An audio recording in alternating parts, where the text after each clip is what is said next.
तो कुछ लोगों ने यह मुद्दा उठाया, केजरीवाल सीएम पद से इस्तीफा क्यों नहीं देता। दोस्तों, केजरीवाल को कभी किसी पद का लालच नहीं हुआ। मैं आप मंत्री, मुख्यमंत्री, प्रधानमंत्री ये सब बनने नहीं आया।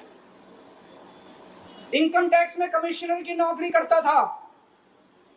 कमिश्नर की नौकरी छोड़ के दिल्ली की झुग्गियों के अंदर 1 नहीं, 2 नहीं, 3 नहीं, 10 साल तक मैंने दिल्ली की झुग्गियों के अंदर काम किया है, सुंदर नगरी और नंदनगर की झुग्गियों के अंदर। इनकम टैक्स कमिश्नर की नौकरी छोड़ के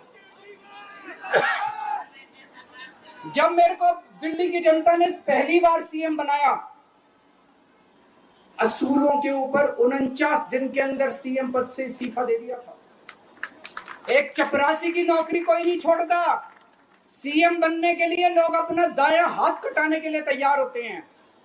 मैंने खुद से अपने आप सीएम की कुर्सी को लात मार दी थी 49 दिन के अंदर। मेरे लिए सीएम पद इंपॉर्टेंट नहीं है।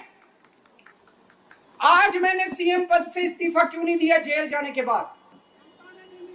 दोस्तों, पिछले 75 साल में भारतवर्ष में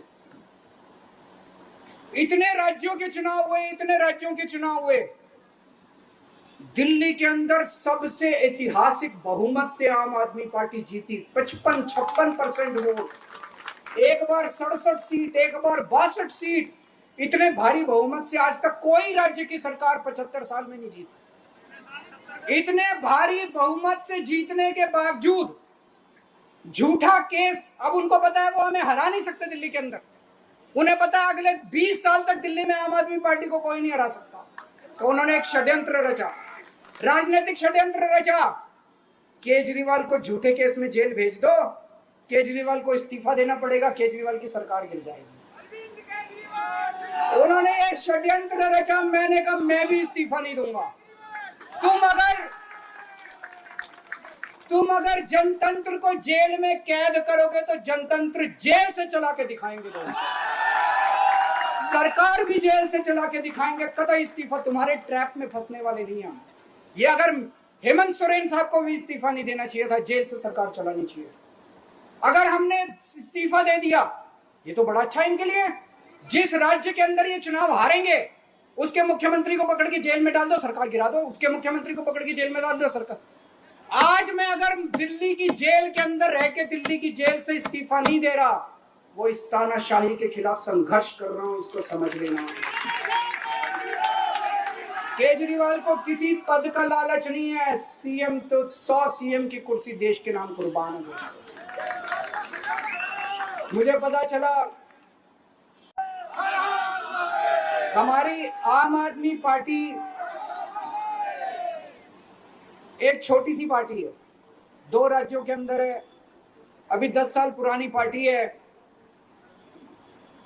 हमारी पार्टी को कुचलने में, खत्म करने में प्रधानमंत्री जी ने कोई कसर नहीं छोड़ी।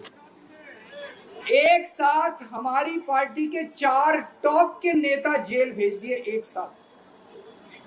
अरविंद केजरीवाल, मनीष सिसोदिया, संजय सिंह, सतेंद्र जैन। बड़ी बड़ी पार्टियों के अगर 4 टॉप के नेता जेल चले जाएं, पार्टी खत्म हो जाती है। आम आदमी पार्टी के 4 टॉप के नेता इन्होंने जेल भेज दिया। उन्होंने सोचा कि पार्टी खत्म हो जाएगी, लेकिन ये पार्टी नहीं है, ये एक सोच है। जितना ये खत्म करना चाहते हैं उतना ये बढ़ती जाती है, ये क्रश करना चाहते हैं प्रधानमंत्री जी आम आदमी पार्टी। केजरीवाल की और आम आदमी पार्टी की 10 से 15 मिनट बात करते हैं। उनको कहते हैं कि आने वाले समय के अंदर आम आदमी पार्टी ही देश को भविष्य देने वाली है। वो खुद भी मानते हैं। इसीलिए वो चाहते हैं कि आज ही आम आदमी पार्टी को बढ़ने से रोका जाए, इनको कुचल दिया जाए। ये तानाशाही है।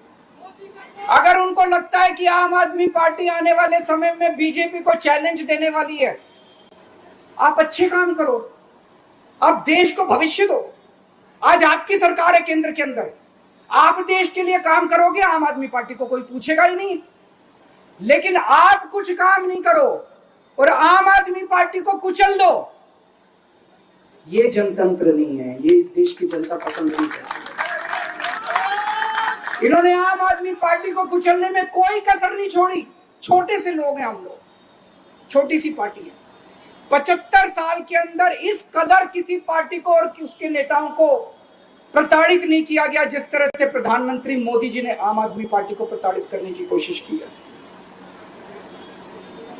मेरे को इन्होंने जेल भेज दिया। प्रधानमंत्री जी कह रहे हैं मैं भ्रष्टाचार से लड़ रहा हूं। देश के सबसे बड़े चोर, उचक्के और डकैतों को इन्होंने अपनी पार्टी में शामिल कर लिया। जिन लोगों को 10 दिन पहले मोदी जी कहते थे 70,000 करोड़ का इसने घोटाला कर दिया, थोड़े दिन के बाद उसी आदमी को अपनी पार्टी में शामिल करके किसी को डिप्टी सीएम बना देते हैं, किसी को मंत्री बना देते हैं और उनके सारे ईडी और सीबीआई के मामले खत्म कर देते हैं और कहते हैं मैं भ्रष्टाचार से लड़ रहा हूं। मैं मोदी जी को कहना चाहता हूं, भ्रष्टाचार से अगर लड़ाई लड़नी है तो केजरीवाल से सीखो। प्रधानमंत्री जी, भ्रष्टाचार के खिलाफ लड़ाई केजरीवाल ने लड़ी है। 2015 में जब दिल्ली में हमारी सरकार बनी थी, हमारे एक मंत्री का एक ऑडियो मेरे पास किसी ने